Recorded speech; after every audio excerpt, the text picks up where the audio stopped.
bakunzi bacu bakunzi uruga rwa Info Plus kandi baramutse ndabaye n'ikaze makino iganiro cacu cyuno munsi wa dimanche tubigerekezo rya 13 ukwezi n'ukwindwi umwaka w'2025 nongere ndamutse cyane abantu bose badukurikirana yaba bari ngaha mu gihugu cacu ciza cyo Burundi, abari muri Kenya, abari muri Zambia, muri Afrique du Sud, abari mu mugabane wa Afrika muri rusange, tutibagiye abari mu mugabane wa Burayi, Europe, Asia, Amerika, bose umve yuko tubaramukiye cyane tubahani kaze makino kiganiro cyacu. Mu biganiro byacu murabizi simba ndume kabisa mino misi nkuko vyahoze, kandi mba ndi kumwe n'umusangozi muri studio kugira ngo abashe kutubwira byinshi aradusobanurire ibigiye bitandukanye. Mbere yuko twinjira mu biganiro cyacu nyezina ntangore ndamuramutsa cyane bwana musangozi, reka ndakuramutse cyane. Yes, urakoze cyane bwana journaliste. Nizere ko uri kuragira weekend nziza cyane gose. Nanje ndaho kabisa ibihe byanje biko biramera neza. Ego. Niko ndarangiza weekend neza. Reka nce ndamutsa abadukurikiranye aho bari hose.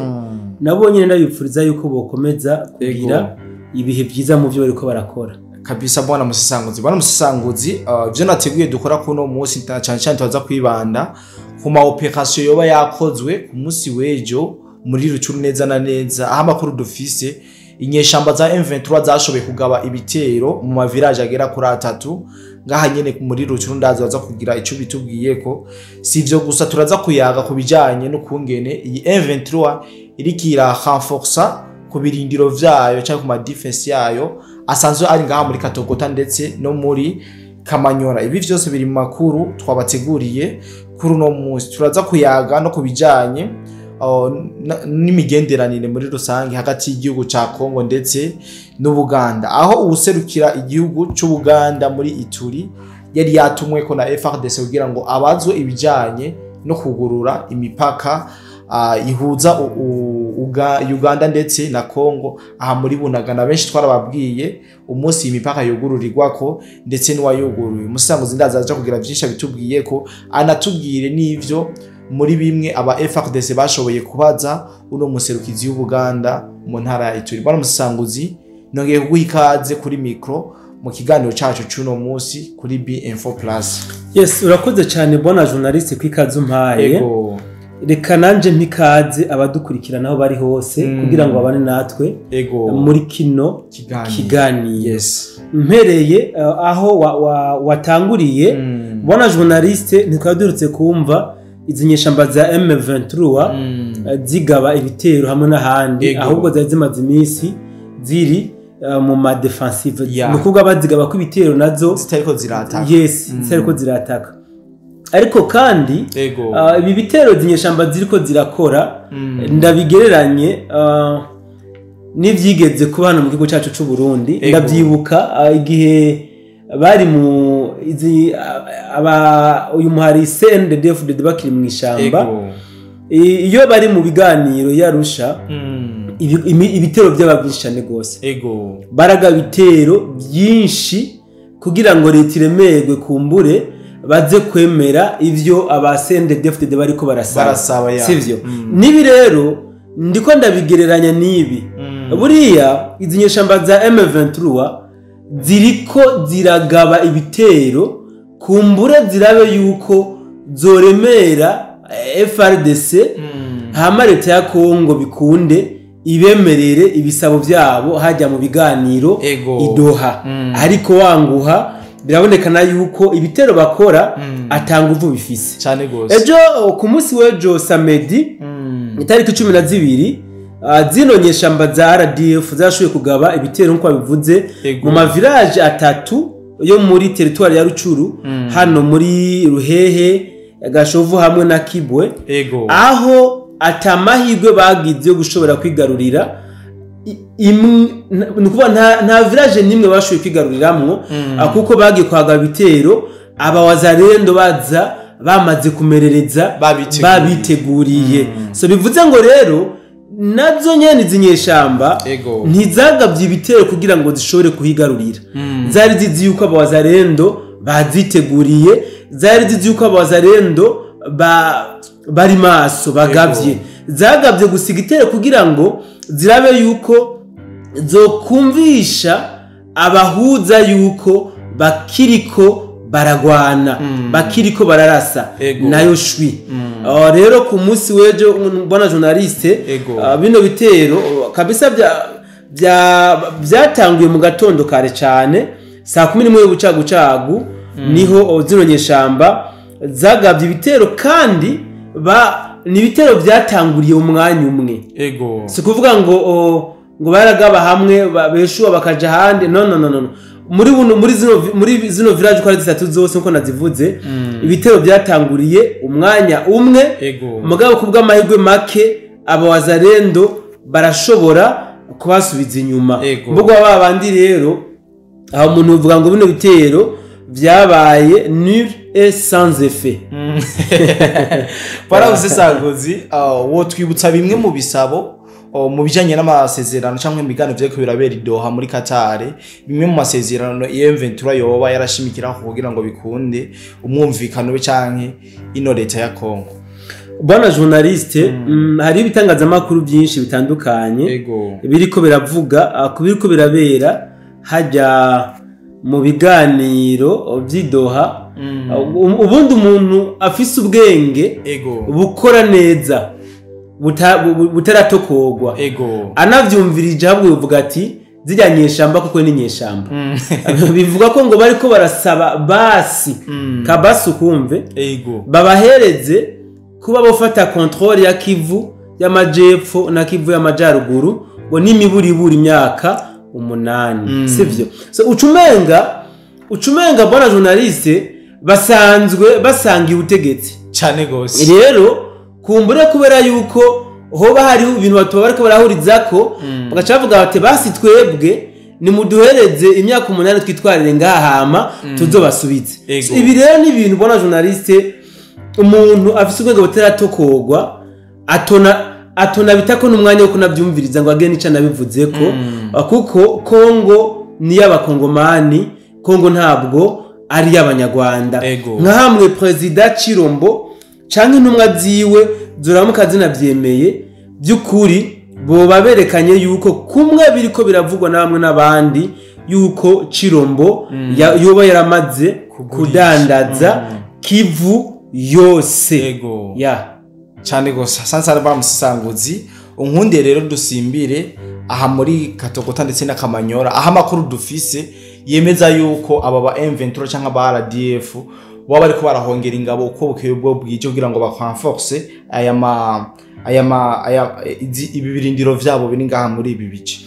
Bwana journaliste ntabwo bikirega seseshwa rumuri biramaze kumenyekana yuko atakindi kintu na kimwe bariko bararondera usibye ko bakeneye gufata igisagara ca Uvira barakoze ibishoboka mugabo ntabwo amahigwe arabahira yo kugira ngo Uvira bayikoze mu minwe yabo mu ndwi iheze no twerekanye yuko ata musi numwe wijana badashize ingabo nshasha ziyongeye kuzindi hano muri katogota hamwe na kamanyola sivyo so ku munsi w'ejo bona journaliste harashoboye kwinjira izindi ngabo zirenga amajana 250 zaje ziva mu gihugu cy'u Rwanda bona journaliste aho mbere zazanywe n'imodoka za gisirikare za RDF binjiranye ku mupaka wa Kamanyola so ibi rero ntabwo novuga ko byoca intege aba wazalendo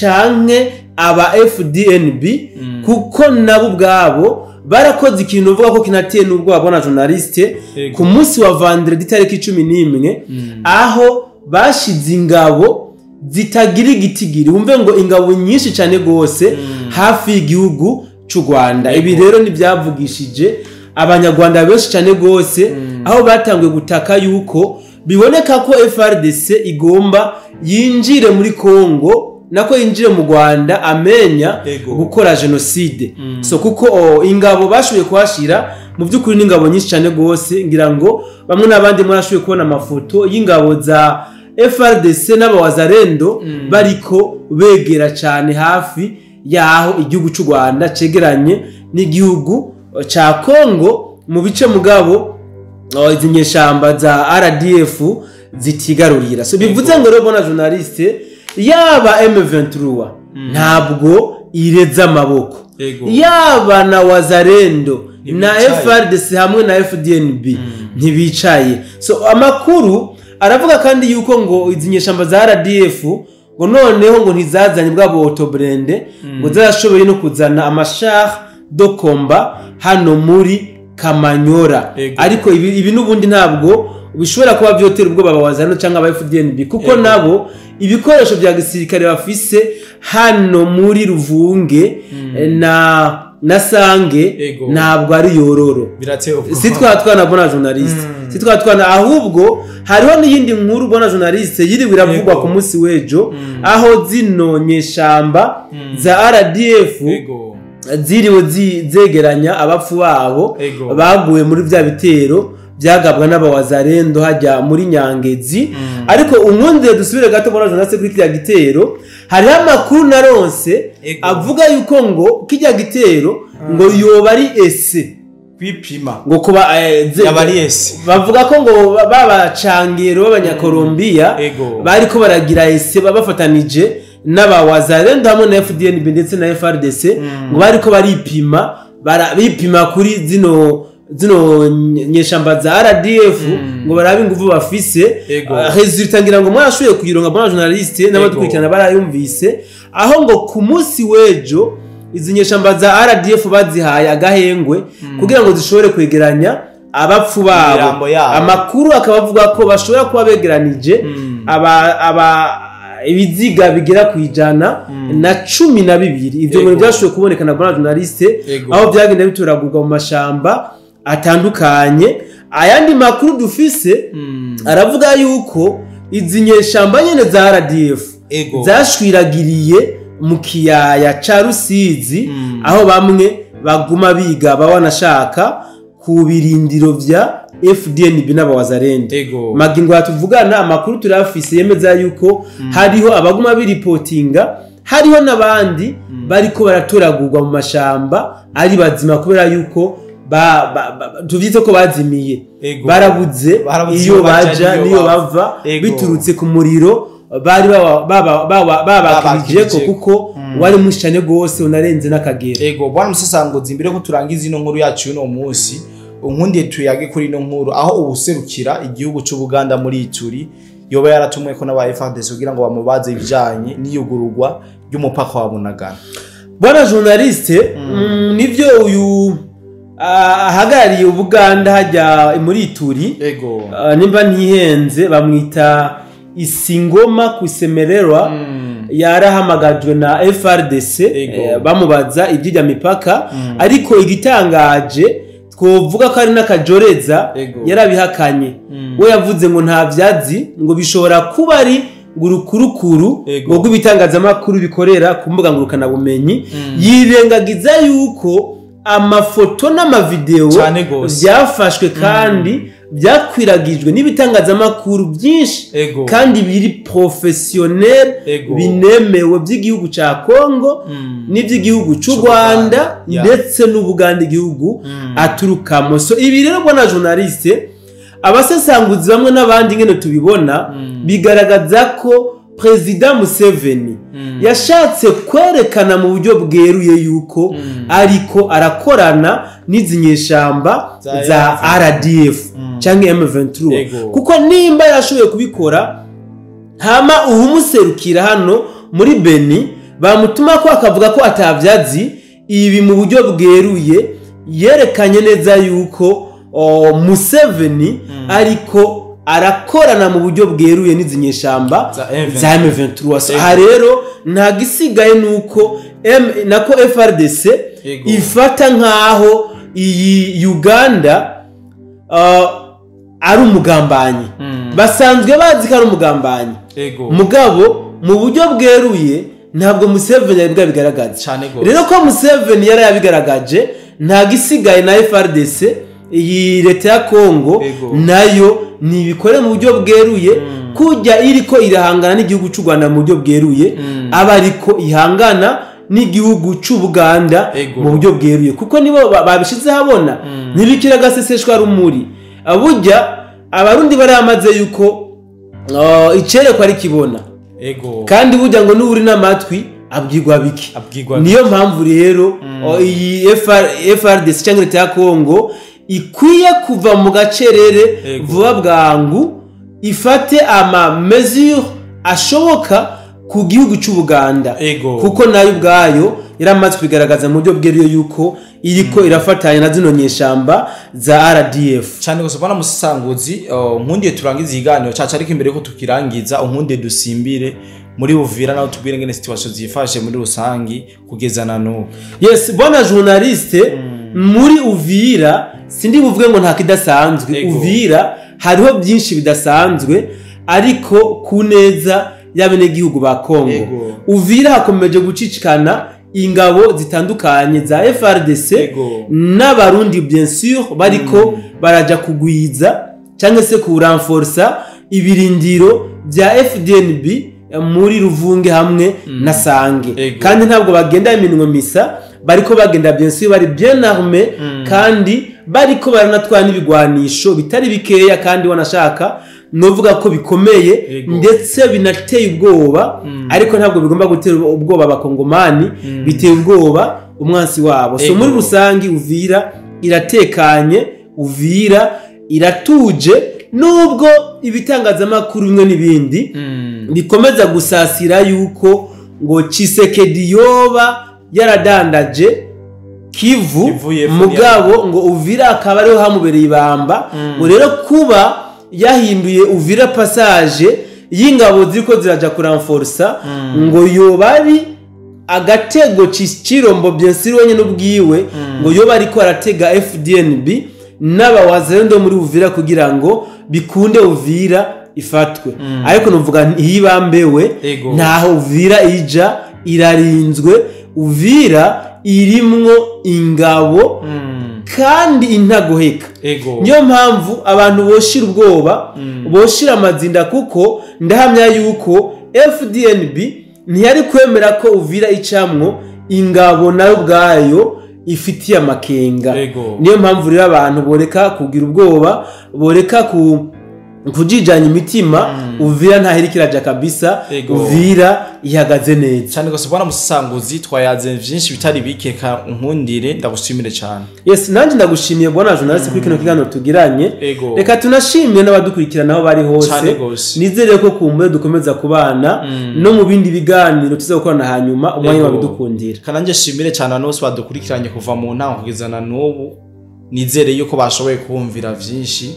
Ntitugiye kure ndazi mu kanya katutura kugira ngo tubabwire na cyane ivyinshi biri ku mirongo y'urugamba. Bye bye.